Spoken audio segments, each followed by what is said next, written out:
Tendo aprendido oficialmente a ler e escrever, Lit praticava todos os dias.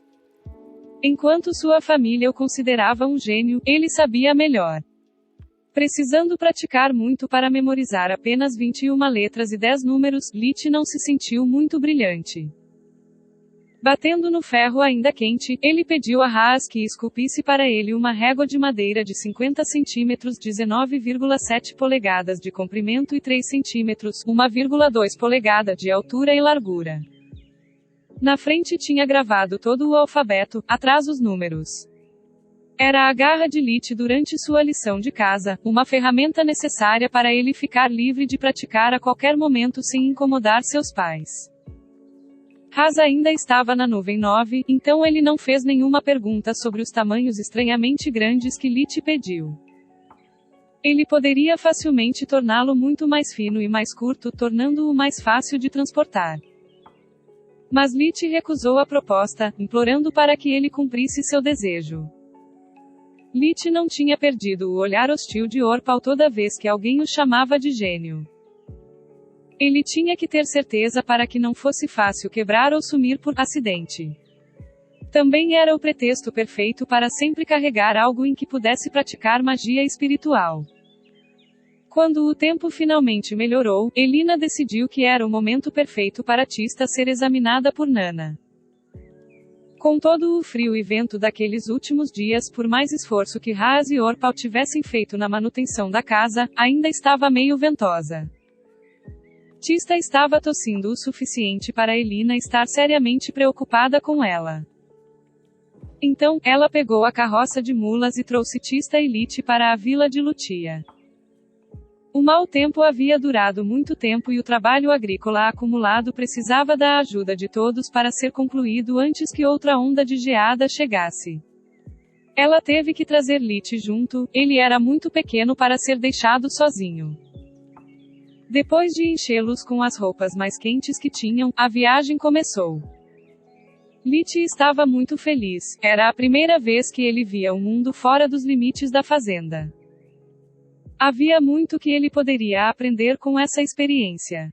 Na estrada, eles foram incomodados mais de uma vez por graates perdidos. Eram insetos como vespas com um ferrão venenoso no final do abdômen.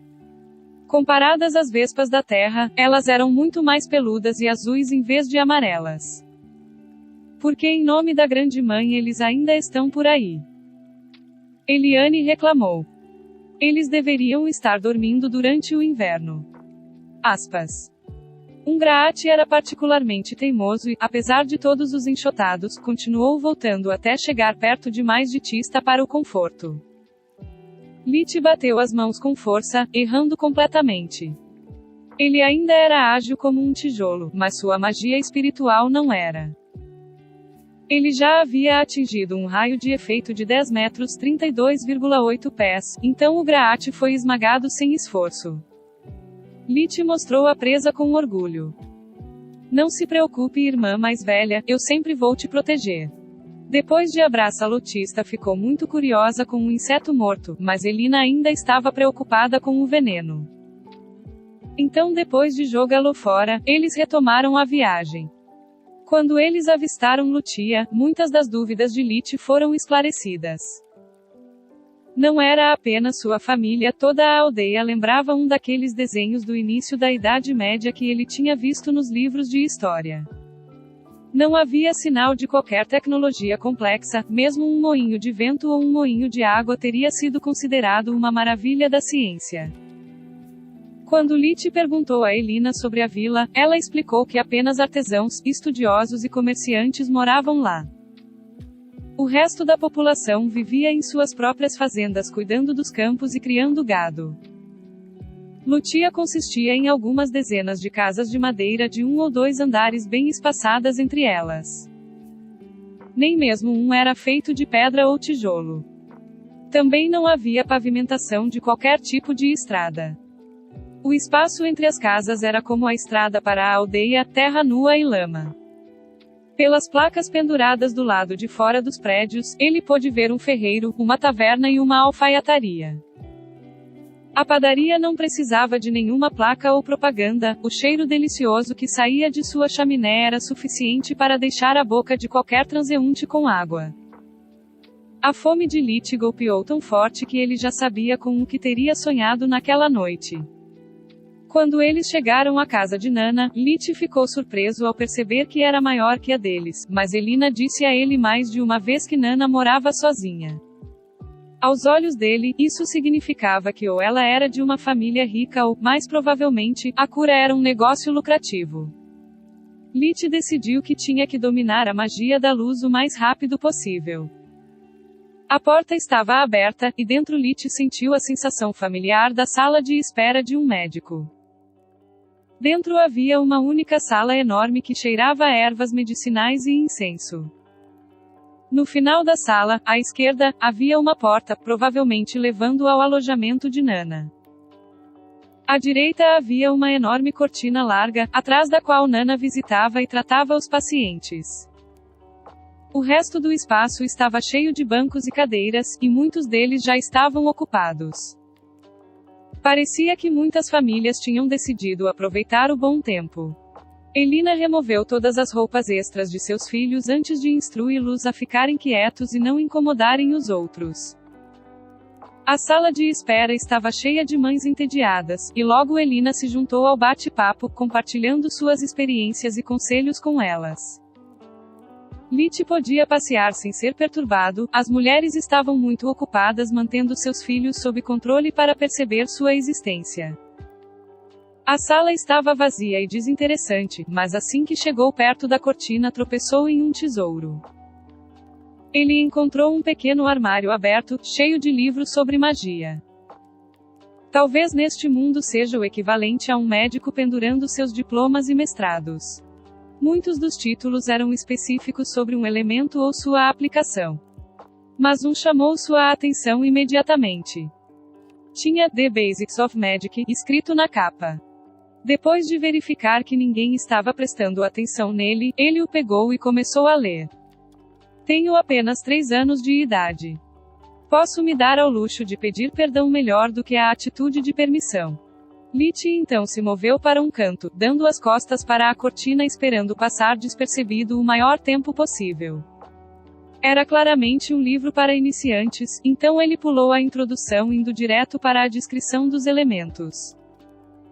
Lit descobriu que a magia da água não era apenas conjurar e manipular a água, mas também permitia que o usuário abaixasse a temperatura de qualquer coisa.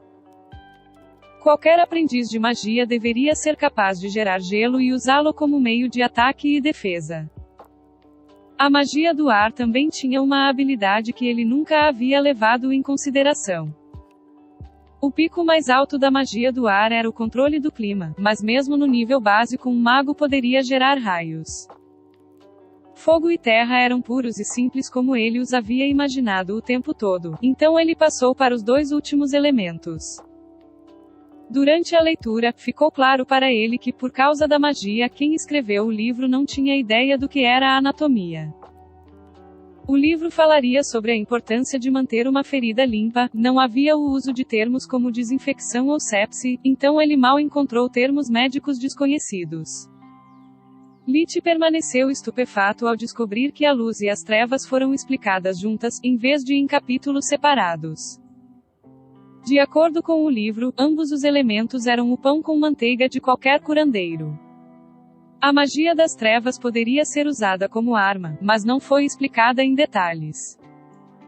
O autor foi muito claro ao enfatizar o fato de que ele não era um lutador, e que os iniciantes nunca devem morder mais do que podem mastigar.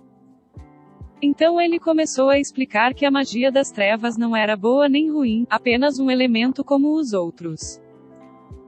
Era uma ferramenta inestimável para um curandeiro, pois permitia limpar feridas, ferramentas ou até fumigar casas de ratos e insetos para evitar a propagação de doenças. Além disso, era a única maneira de se livrar dos parasitas que haviam crescido dentro do paciente, já que a magia da luz permitiria ao curador detectar sua presença, mas não poderia prejudicá-los. Luz e escuridão funcionaram melhor quando usadas juntas. A especialidade da magia da luz era a capacidade de perceber as forças vitais e escaneá-las em busca de anomalias. Também permitiu corrigir tais anomalias e garantir uma recuperação instantânea da maioria das doenças.